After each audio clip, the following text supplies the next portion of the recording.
বর্তমানে কার্যক্রম নিষিদ্ধ আওয়ামী লীগ সরকারের শাসনামলে টিএফআই সেলে গুম ও নির্যাতনের মাধ্যমে সংঘটিত মানবতাবিরোধী অপরাধের মামলায় সেনাবাহিনীর সাবেক ১০ কর্মকর্তাকে আন্তর্জাতিক অপরাধ ট্রাইব্যুনালে হাজির করা হয়েছে।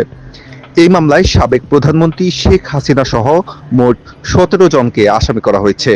এর মধ্যে ১০ জন সেনা কর্মকর্তা গ্রেফতার রয়েছেন এবং বাকি ৭ জন পলাতক। এই মুহূর্তে যেমনটি দেখছেন, বাংলাদেশ জেলের একটি প্রিজন ভ্যান থেকে তাদেরকে নামানো হয়েছে এবং আন্তর্জাতিক অপরাধ ট্রাইব্যুনালের যেই হাজতখানায় সেখানে নিয়ে যাওয়া হচ্ছে।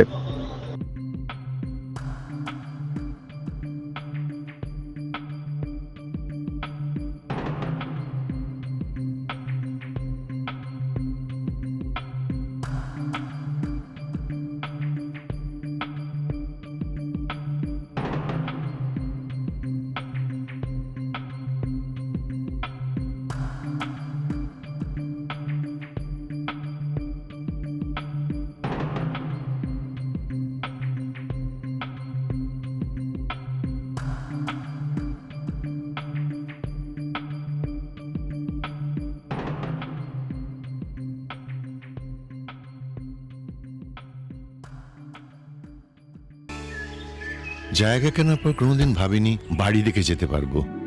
বাবা, তুমি করেছো জমি আর আমি করলাম বাড়ি।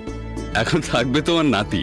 বসুন্ধরা সিমেন্টের দৃঢ় গাঁথুনি গড়েছে ৩ প্রজন্মের এক ঠিকানা। শক্তির মানদণ্ডে উত্তীর্ণ বসুন্ধরা সিমেন্ট। বসুন্ধরা সিমেন্ট, প্রজন্মের বন্ধন।